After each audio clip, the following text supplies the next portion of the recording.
आज बेहद खुशी है, बड़ी प्रसन्नता है कि सिरसा के पावन धरा के ऊपर नगरी में बाबा बिहारी चैरिटेबल ट्रस्ट के तत्वाधान में यहाँ पर श्रीमद् भागवत कथा का बहुत सुंदर दिव्य यहाँ आयोजन हो रहा है। तो आज पूरे देश के अंदर एक बहुत बड़ी खुशखबरी जम्मू कश्मीर से लेकर के कन्याकुमारी तक एक बहुत सुंदर, बहुत दिव्य, रोम रोम पुलकित, रोम रोम पुलसित हो रहा है।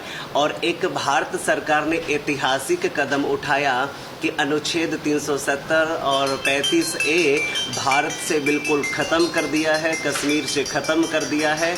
और आज कश्मीर भारत के अंदर ही, मैं तो कहूँगा कि उसके विलय ही हो गया है, क्योंकि जब देश एक था, राष्ट्र एक था, तो उसका झंडा भी एक ही होना था, संविधान भी एक ही होना था, एक ही विधान होना था।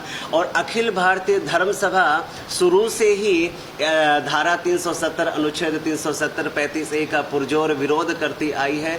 और आज माननीय प्रधानमंत्री जी ने ये बहुत सुंदर कदम उठाया है देश के लिए, राष्ट्र के लिए। और बस मैं जल्दी से जल्दी ये कामना करूँगा कि राम मंदिर का और निर्माण यथाशीघ्र भारत सरकार करवाए। देखिए, धारा 370 जो है, अनुच्छेद 370 जो है, वो तो पहले की ही खत्म हो चुकी होती अगर अन्य पूर्ववर्ती सरकारों ने अगर ठोस कदम उठाया होता। मैं तो कहूँगा कि उन्होंने सिर्फ एक राजनीतिक वोट लेने के लिए, वोटों की राजनीति उन्होंने की। उन्होंने देश हित में, राष्ट्र हित में कोई भी स्टेप, कोई भी कदम नहीं उठाया। और आज ये देश का बड़ा दुर्भाग्य है कि आज माननीय प्रधानमंत्री जी ने जो ये कदम उठाया है देश हित में, राष्ट्र हित में, लेकिन दूसरा जो विपक्ष है, कांग्रेस जो है, आज भी वो इसका पुरजोर विरोध कर रही है। तो आप यहीं से आकलन कर सकते हैं, यहीं से महसूस कर सकते हैं कि कांग्रेस कभी भी इस देश हित में, राष्ट्र हित में बिल्कुल भी नहीं थी और न आगे ये कभी रहेगी। आज हिंदू जो है संगठित हो गया है। आज पूरा भारतवर्ष, राष्ट्र के अंदर एक जागृति आई है और शंखनाद किया है सारे संतों ने मिलकर के।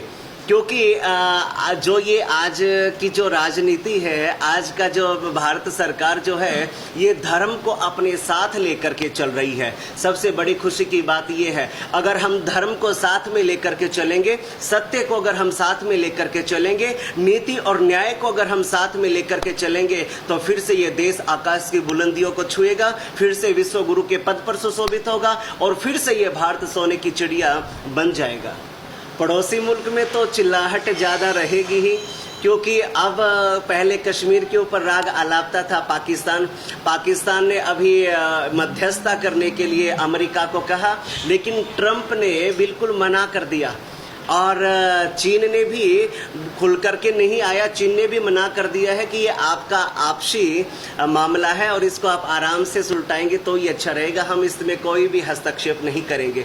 क्योंकि पाकिस्तान को भी पता है, चीन को भी पता है और अमेरिका को भी पता है कि अब वो भारत नहीं है जो यूएनए में गिड़गिड़ाता था, कोई भी काम करने के लिए कहता था तो यूएनए में चले जाते थे, दूसरों के आगे हाथ फैलाते थे। अब भारत सशक्त हो गया है, मजबूत हो गया है और जो भी वो कदम उठाएगा वो अपने बलबूते के ऊपर ही उठाएगा। आज वो भारत नहीं, आज 21वीं सदी का ये भारत है। ये नए युग का निर्माण हो रहा है, नए भारत का निर्माण हुआ है। संत समाज तो हमेशा जागृत करने के लिए समाज को अपनी अग्रिम भूमिका को सुनिश्चित करता ही रहा है और आगे भी सारा ये संत महापुरुष मिल करके और इस देश का निर्माण करने में अपनी अहम भूमिका का निभाएंगे।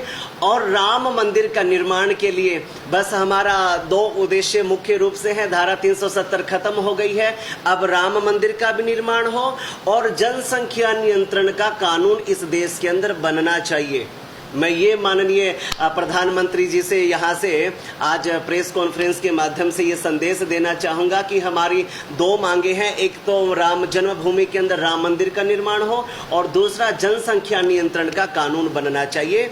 जैसे देश हित में ट्रिपल तलाक का कानून बना है और अन्य कानून बने हैं, तो ऐसे ही देश के अंदर जनसंख्या नियंत्रण का कानून बनना चाहिए। श्वेता तो होगी, जो ट्रिपल तलाक है वो एक बहुत बड़ी मुस्लिम माताओं के लिए, बहनों के लिए एक आज़ादी, एक स्वतंत्रता को ये लेकर के आया है कानून, क्योंकि वो स्वतंत्र, इस देश के अंदर सभी स्वतंत्रता का अधिकार है, लेकिन उनका दम घुटता था। लेकिन इसके साथ साथ जनसंख्या नियंत्रण का कानून होना बहुत जरूरी है, बहुत आवश्यक है, क्योंकि मुसलमानों की मानसिकता को हम चेंज नहीं कर सकते, बदल नहीं सकते।